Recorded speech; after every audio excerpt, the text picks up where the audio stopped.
Middle ఈస్ట్లో మళ్లీ యుద్ధ మేఘాలు కమ్ముకోనున్నాయి. ఇరాన్ అమెరికాల మధ్య ప్రస్తుతం కాల్పుల మోత తగ్గిందనుకుంటే యమన్కు చెందిన హౌతీ రెబెల్స్ ఇరాన్కు చెందిన ఐఆర్జీసీ మద్దతుతో సౌదీ అరేబియా చమురు ప్లాంట్లతో పాటు సౌదీ పోర్టులపై దాడులు చేయాలని గట్టిగా ప్లాన్ చేస్తున్నట్లు సౌదీ ఇంటెలిజెన్స్ వర్గాలు చెబుతున్నాయి. ఇక హౌతీలు యమన్కు చెందిన 58 మంది ప్రభుత్వ సైనికులను ఊచ కోత కోసేశాయి. అలాగే సౌదీ అరేబియాకు చెందిన 11 మందిని గాయపరిచింది. దీంతో సౌదీ క్రౌన్ ప్రిన్స్ ముందు చూపుతో తుర్కియా, పాకిస్తాన్తో శుక్రవారం నాడు డిఫెన్స్ డీల్ కుదుర్చుకుంటున్నాడు. దీంతో ఒక్కవేళ హౌతీలు కానీ ఇరాన్ కానీ సౌదీ అరేబియాపై దాడులు కుదిగితే పాకిస్తాన్, తుర్కియాలు సౌదీ అరేబియాకు మద్దతుగా యుద్ధానికి దిగుతాయి.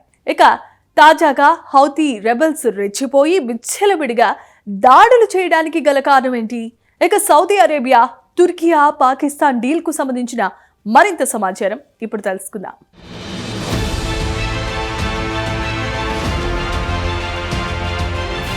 మిడిల్ ఈస్ట్లో మళ్లీ యుద్ధ మేఘాలు కమ్ముకొనున్నాయి. గత కొన్ని రోజుల నుంచి అమెరికా ఇరాన్పై దాడుల్ని తగ్గించడంతో ప్రస్తుతం మిడిల్ ఈస్ట్ ప్రశాంతంగా ఉంది. అయితే యెమెన్కు చెందిన హౌతీ రెబెల్స్ ఇటీవలి కాలంలో ఇరాన్ అండ చూసుకుని రెచ్చిపోయి సౌదీపై దాడులు చేస్తోంది. ఇక సౌదీ అరేబియా యెమెన్లో అంతర్జాతీయంగా గుర్తింపు పొందిన ప్రభుత్వానికి మద్దతిస్తోంది. ఇది హౌతీ రెబెల్స్కు కంటగింపుగా మారింది. ఇక తాజాగా గురువారం హౌతీ రెబెల్స్ యెమెన్పై మిస్సైల్స్, డ్రోన్లతో దాడి చేసి యెమెన్కు చెందిన 58 మంది ప్రభుత్వ సైనికుల్ని చంపింది. అలాగే సౌదీ అరేబియాపై కూడా డ్రోన్లతో దాడులు చేస్తే సౌదీకి చెందిన 11 మంది పౌరులు గాయపడ్డారు. 4 ఏళ్ల తర్వాత మరోమారు యెమెన్కు హౌతీ రెబెల్స్కు మధ్య దాడులు, ప్రతిదాడులు ఊపందుకున్నాయి. అయితే ఇరాన్తో అమెరికా, ఇజ్రాయెల్ యుద్ధం మొదలైన తర్వాత అంతర్జాతీయంగా గుర్తింపు పొందిన యెమెన్పై ప్రభుత్వంపై ఒత్తిడి మొదలైంది. అదే సమయంలో హౌతీ రెబెల్స్ యెమెన్కు చెందిన ప్రభుత్వ సైనికులపై దాడులు పెంచడమే కాకుండా అమెరికాకు మిత్రపక్షమైన సౌదీ అరేబియాపై కూడా దాడుల జోరు పెంచింది.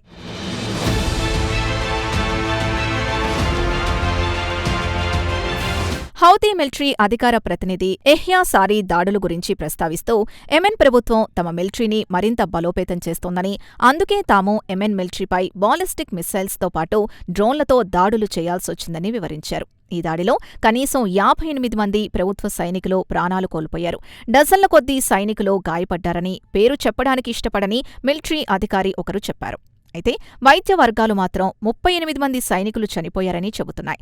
అయితే మిలిటరీ అధికారులు మాత్రం 2022 తర్వాత యెమెన్పై హౌతీలు అత్యంత దారుణంగా దాడులు చేశారని చెబుతున్నారు. యెమెన్ రక్షణ మంత్రి మాత్రం హౌతీలకు సరైన సమయంలో తగిన విధంగా గుణపాఠం చెబుతామని హెచ్చరించారు. ఇక హౌతీ రెబెల్స్ గురువారం సౌదీ అరేబియా సరిహద్దు నుంచి దాడులు చేయడంతో దక్షిణ సౌదీలోని నాస్రాన్ రీజియన్లో 11 మంది గాయపడ్డారు. సౌదీ అరేబియా మిలిటరీ అధికార ప్రతినిధి మేజర్ జనరల్ తుర్కీ అల్ మాలికీ శుక్రవారం ఉదయం మీడియాతో మాట్లాడుతూ హౌతీల దాడిలో వాజ్రాన్ ప్రావిన్స్లో 7 సౌదీ పౌరులు, 1 యెమెనీ, 2 ఈజిప్షియన్లు, 1 పాకిస్తానీ జాతీయుడు గాయపడ్డారని తెలిపారు.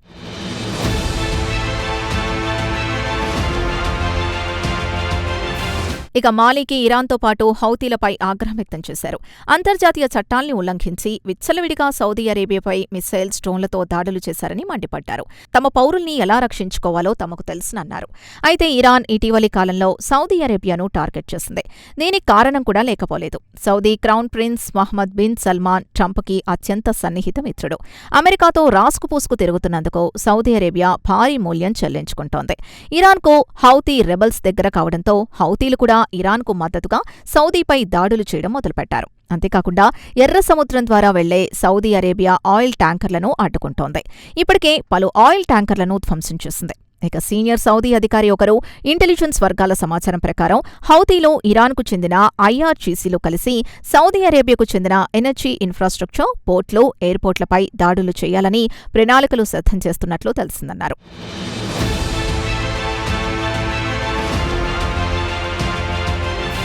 ఇక ఇరాన్ నుంచి బెదిరింపులు ఎక్కువయ్యాయని సీనియర్ సౌదీ అధికారులు కూడా చెబుతున్నారు. ఉద్రిక్తతల్ని తగ్గించడానికి రియాద్ తన వంతు కృషి చేస్తోందన్నారు. ఇరాన్తో రాజీకి కూడా దిగిరావాలనుకుంటున్నామని తెలిపారు. ప్రస్తుతం చర్చలు సరైన దిశలో సాగుతున్నాయన్నారు. ఒకవేళ ఇరాన్ ఇలానే దాడులు చేస్తూ పోతే ఇరు దేశాల మధ్య దౌత్యపరమైన సంబంధాలు దెబ్బతింటాయని ఆయన హెచ్చరించారు. అదే సమయంలో ఆయన సౌదీ అరేబియాకు, అమెరికాకు మధ్య సంబంధాలు మాత్రం బలంగా ఉన్నాయన్నారు.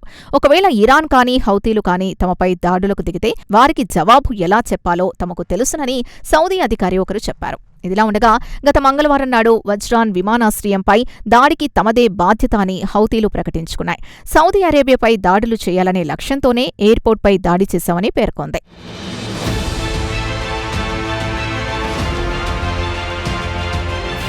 ఇదిలా ఉండగా గత నెల 29న ఇరాక్లో ఇరాన్కు మద్దతు తెలుపుతున్న మిలిటెంట్లపై సౌదీ అరేబియాతో పాటు అమెరికా సంయుక్తంగా దాడులు చేసింది.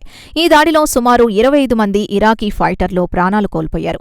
దీన్ని ఇరాక్ కూడా సీరియస్గా తీసుకుంది. ఇక సౌదీ అరేబియా వాదనేంటంటే ఇరాక్కు చెందిన మిలిటెంట్లు తమ చమురు డిపోలపై డ్రోన్లతో దాడులు చేస్తున్నారని, దీనికి కౌంటర్గానే ఇరాక్పై దాడులు చేయాల్సొచ్చిందని సౌదీ అరేబియా వివరణ ఇచ్చుకుంది. ఇదిలా ఉండగా ప్రస్తుతం గల్ఫ్ దేశాల్లో సౌదీ అరేబియా ఇరాన్కు ప్రధాన టార్గెట్ అయి కూర్చుంది.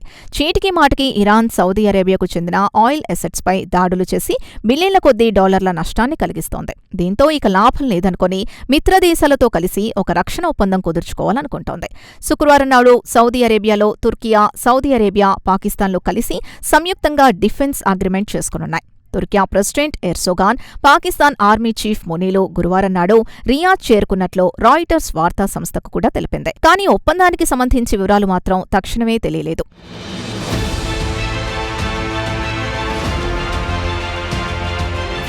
ఇక ప్రాంతీయ శక్తులన్నీ కలిసి ఐక్యమత్యంగా ఒకరికొకరు క్లిష్ట సమయంలో ఆదుకోవాలనుకుంటున్నాయి. అమెరికా ఇరాన్ యుద్ధంలో గల్ఫ్ దేశాలు తీవ్ర ఇబ్బందులు పడుతున్నాయి. హార్ముజ్ శిలసంధితో పాటు రెడ్ సీ ద్వారా తమ ఆయిల్ సరఫరాకు ఇరాన్తో పాటు హౌతీలు ఆటంకం కలిగిస్తున్నాయని సౌదీ అరేబియా ఆరోపిస్తోంది. అయితే సౌదీ, తుర్కియా, పాకిస్తాన్లు కలిసి డిఫెన్స్ అగ్రిమెంట్ కుదుర్చుకోవాలని గత కొంతకాలంగా చర్చలు జరుపుకున్నాయి. అయితే తాజా పరిస్థితుల్ని దృష్టిలో ఉంచుకుని డిఫెన్స్ ఒప్పందాన్ని వేగవంతం చేయాలనుకుంటున్నాయని సౌదీ మిలిటరీ వర్గాలు చెబుతున్నాయి. ఇదిలా ఉండగా సౌదీ అరేబియా పాకిస్తాన్తో ఇప్పటికే డిఫెన్స్ కోఆపరేషన్ ఒప్పందం కుదుర్చుకుంది. అయితే తాజాగా 3 దేశాల మధ్య డిఫెన్స్ డీల్కి పాక్ ప్రధాని షెహబాజ్ షరీఫ్, పాక్ ఆర్మీ చీఫ్ ఆసిం మునేర్ గురువారం నాడు చేరుకున్నారు. శనివారం వరకు వారిద్దరూ ఇక్కడే ఉంటారు.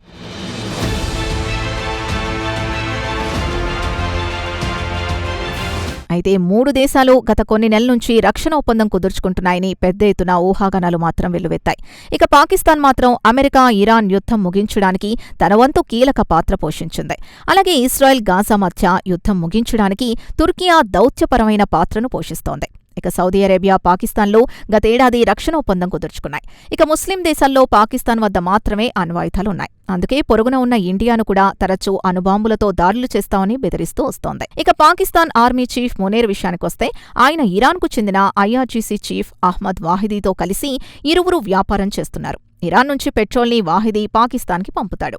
ఇక ఈ వ్యాపారాన్ని అడ్డుపెట్టుకుని మునీర్ వాహిర్తో బేరసారాలాడి వెంటనే సౌదీ అరేబియాపై దాడులు ఆపాలని కోరాడు. లేదంటే భాగస్వామ్యం వ్యాపారం నుంచి తప్పుకుంటానని బెదిరించాడని టైమ్స్ ఆఫ్ ఇజ్రాయెల్ ఒక వార్తను ప్రచురించింది. మొత్తానికి ఎలాంటి లాభం లేకుండా పాకిస్తాన్ ఒక అడుగు కూడా ముందుకు వెయ్యదని మరోసారి రుజువైంది.